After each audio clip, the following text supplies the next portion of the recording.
ಮಾಡಿಸ್ತಿಲ್ಲ ಆ ಥರ ಪ್ಲಾನ್ ಇದೆ ಸರ್? ಮಾಡಬೇಕು ಅಂತಿದ್ದಾರೆ, ಇನ್ನೂ ಮಾಡಿಲ್ಲ. ಇನ್ನೂ ಡೀಸೆಲ್ ರೇಟ್ ಜಾಸ್ತಿ ಆಗುತ್ತೆ ನೋಡಬೇಕು ಅಂದ್ಕೊಂಡು ಇನ್ನೂ ಮಾಡಿಲ್ಲ. ಎಷ್ಟು ಮಾಡಬೇಕಾಗುತ್ತೆ, ಎಷ್ಟು ಕೊಡಬೇಕಾಗುತ್ತೆ, ಯಾವ ಥರ ಮಾಡಬೇಕು ಅಂತ ಮಾತಾಡ್ಕೊಂಡಿದ್ದಾರೆ ಓನರ್ಗಳು. ಇನ್ನೂ ಯಾರೂ ಅದನ್ನು ಅಸ್ತಿತ್ವಕ್ಕೆ ತಂದಿಲ್ಲ. ನೋಡೋಣ, ಈಗ ಪುನಃ ಡೀಸೆಲ್ ರೇಟ್ ಪುನಃ ಜಾಸ್ತಿ ಆಗುತ್ತೆ ಅಂತ ಹೇಳ್ತಾರೆ.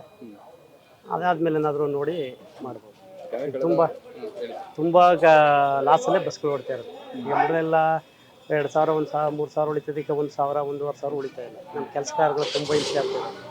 ಬಸ್ಗಳು ಈಗ ಎಲ್ಲ ಫ್ರೀ ಹೋಯ್ತಿರ್ತಾರೆ, ಜನಗಳು ಬರ್ತಾರೆ.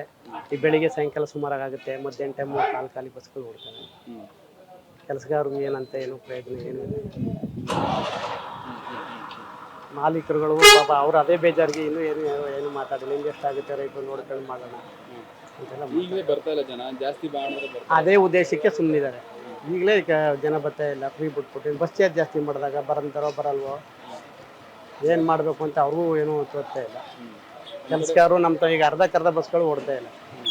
ಬೇಕಾದಷ್ಟು ಕೆಲಸಗಾರರು ಪಾಪ ಬೇರೆ ವ್ಯವಹಾರ ಮಾಡ್ಕೊಂಡು ವ್ಯಾಪಾರ ಮಾಡ್ಕೊಂಡು ಮಾಡ್ತಾರೆ.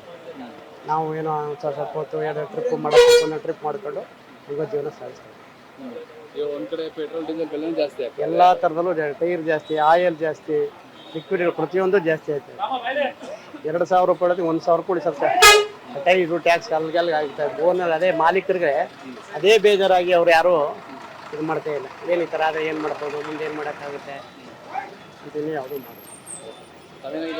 Bus conductor Mallikarjuna bus conductor ಮಾಡ್ತೇವೆ. ನಾವು 15 ವರ್ಷ 20 ವರ್ಷದಿಂದ ಕೆಲಸ ಮಾಡ್ತಾಯಿದ್ದೀವಿ. ಆದರೆ ಈ ಥರ ಮಾಡಿದ್ಮೇಲೆ ನಮಗೆ ತುಂಬ ತೊಂದರೆ ಆಯಿತು.